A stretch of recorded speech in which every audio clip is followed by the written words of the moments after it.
كلها ديكورات. تمام، كلها ديكورات. بتبدا من كام سعرها؟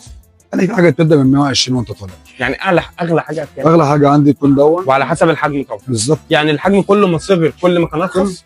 لا مش في كل الاوقات، لان كل ما حته الشغل بتبقى اصغر كل ما شغلها بيبقى اصعب اصلا. يعني كانت انا مثلا انا معايا مساحه هنا، لو جاي داخل المكان ضيق قوي، يعني ايدي انا اقرب للخطر بعيد عن الحته مثلا دي.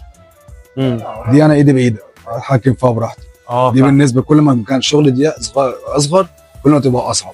طب ويجي لك ممكن يجي لك مثلا انا مثلا اجي لك اقول لك انا عايز حاجه معينه تصميم معين انفذه لك ايا كان، ولا لازم في حاجه في اللي هو لا مش شرط ايا كان، ما عدا ان انا اجسم شخص.